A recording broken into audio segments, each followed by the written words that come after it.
The Texans just made a huge move that could negatively impact this playoff run. Another blow to an already slim wide receiving core, and nonetheless, a former Pro Bowler. Welcome to Texans Digest. We're going to talk about how slim this wide receiver room is and how this could be a positive thing, but also the negativity of why he was cut. So let's get into it. First things first, Diontae Johnson finally waived. And I say finally because there was a huge reason to why the Texans let him go. And when you understand the reason, you can say, okay, that makes sense. But you got to talk about the talent. This guy was definitely primed for a big role as a number 2 wide receiver behind DeMeco Collins. However, the bigger deal is his character. After the game, Johnson was visibly upset, and his teammates were trying to calm him down. His displeasure with his role has been a recurring theme this season. This marks the 4th team Johnson has played for. He played 2 games for the Texans, and he's out. I am personally a little bit frustrated with how this turned out, right? You signed him a couple weeks ago. He was a decent idea. It was hey, give him a shot, opportunity, and then he doesn't do the best of his opportunities. He's complaining. And for what Diontae is, he's a great route runner. He's a great football player. But if he's not getting the ball, it's a problem. And that you don't want to see that. So the character is a lot bigger than the team. You don't want to just keep a guy on the team just because he's talented and it could help you in the long run. But this is the problem. Diontae was I wouldn't say a big piece, but he could have been. And this is the problem with it. You go to the Texans depth chart right now. DeMeco Collins, and then you don't really have a true number 2 wide receiver. I like John Mechie, but the fact that he fumbled on the first play of the Texans' first drive, that's huge. And he dropped a couple passes as well. Robert Woods, a veteran. Xavier Hutchinson, he's a decent blocker. He's a taller receiver. But after Hutchinson, the whole team is hurt. Diggs is out. Dell is out. And, oh, by the way, Cade Stover just got put on IR. The injury is undisclosed. I have no idea what happened. I was watching the game, and when I read this, I was like, Cade Stover's hurt? What happened? And they wouldn't tell me what happened. So this is crazy for me right now to even believe that what is happening with the Texans offense, right? I just made a video yesterday talking about Bobby Slowick and the play calling. It needs to be good. And now they cut Diontae. Cade Stover's out for, it looks like, the rest of the playoffs. This is huge. So Diontae, as much as I don't want to see him go because he is a talented guy and he can bring a lot of hope to this offense in terms of a number 2 wide receiver, but when you read stuff like this, you understand it's like, okay, it's for the better. We don't want to have a guy in the locker room who his teammates are trying to calm him down because he's like, I'm not getting the ball. And yes, he might be open, but you have to be able to control yourself. You have to be able to have a good time. So in terms of Diontae's so-found career, he's played for 4 teams this year. Last year, Pittsburgh, Carolina, Baltimore, Houston. All kind of wrecks. Carolina, he had a good couple games. I mean, this is the thing. He's still a very good wide receiver. It's just he's not getting the ball. So that's the frustrated part of his character that's being jeopardized. So Baltimore, he went there, played a few games, didn't like it, got suspended. That was it. Houston, it was a great idea. It was a great experiment.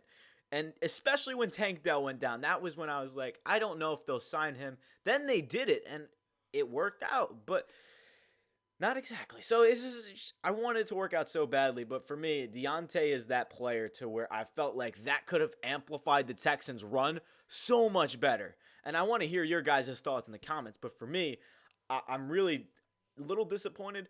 But the major thing is here that number 2 wide receiver, John Mechie, and Robert Woods and Xavier Hutchinson have to step up. I heard rumors maybe OBJ, but he's outside his prime. He's a banged-up wide receiver. I mean, wouldn't it be a terrible idea for some depth if you want to rotate multiple guys in at the number 3 spot? But looking at tight end is bad too. Tegan Quintorno, Cade Stover on IR. Irv Smith's the backup. So it's like your offense is limited, very limited because of your weak receiving core and banged up offensive line. And then on top of that, you have the not so great play calling with Bobby Slowick. Let's run it, let's run it, let's run it. I love trying to get the run established, but when you can't run with a bad offensive line and you put yourself in third and long situations with outside of your number one, Nico Collins, no offense to the Texans wide receiving corps, but when you have to throw it to Mechie, Woods, and Hutchinson, who have trouble creating space in open field, it's definitely going to be a difficult task for CJ Stroud when Slowick wants to try and keep this conservative play calling and put the ball on the ground. Like, I don't hate that.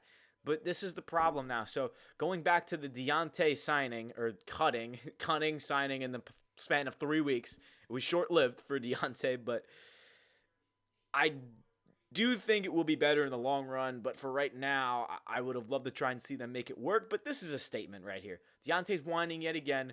Get rid of him. And I don't hate it. It's just like I'm on the fence like I am with a lot of these kind of opinionated pieces. And it's like, Diontae's cut. Yes, the talent's there. But yes, the character is also an issue. And you can't question it. So that's where I stand on the Diontae Johnson parting ways. It's definitely a little disappointing from a fan's perspective, but outside the locker room and just who knows what's going to happen. So Texans go and play the Chiefs. We'll have a Chiefs preview ready. But the biggest thing, honestly, is the fact that who's going to step up. Is it Robert Woods? I think Robert Woods still has a little juice left in the tank.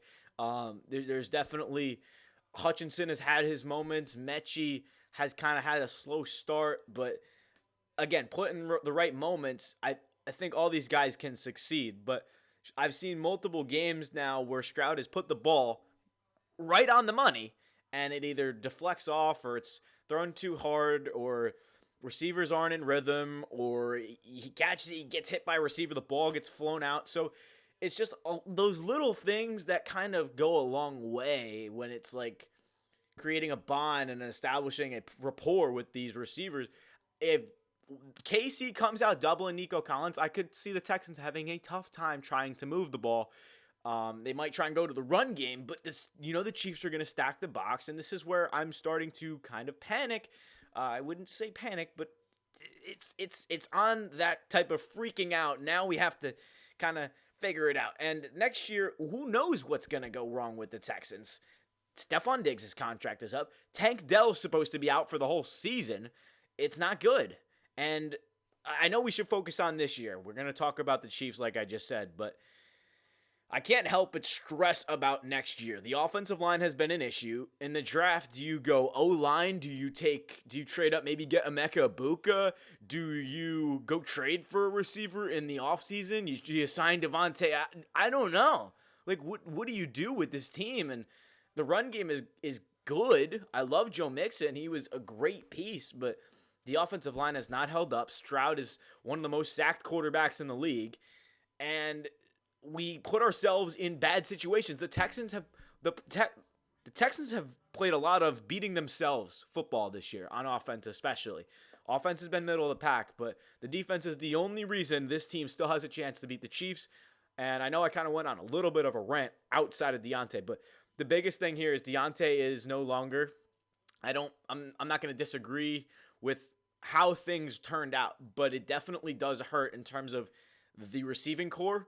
And now you lose another talented piece. If Diontae was able to be there for the Chiefs game, I know he might not have played 50, 60, 70, 80% of snaps, but to have a route runner that can get open and create separation as a 2 to complement to Nico Collins, it's unreal. And it's definitely something the Texans should go explore this offseason. Do you go guard? Do you go receiver? Do you go defensive line? It's just a question of what do the Texans improve, and receiver is definitely one of them, and offensive line is definitely another regarded need. But we got the playoffs, we got the Chiefs coming up. Gonna have a preview video ready for you guys. Let me know your thoughts on the Diontae Johnson cutting, because I'm a little bit disappointed of obviously the way things have gone out, but it is what it is. That's just the type of player he is, and gonna have to accept it and put one foot in front of the other and try and create a game plan that can beat the Chiefs with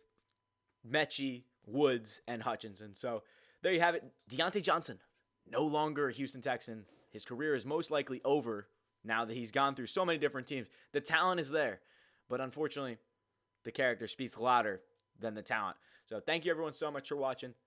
Love to hear any thoughts. Subscribe to the channel if you're new, and we'll catch you in the next video.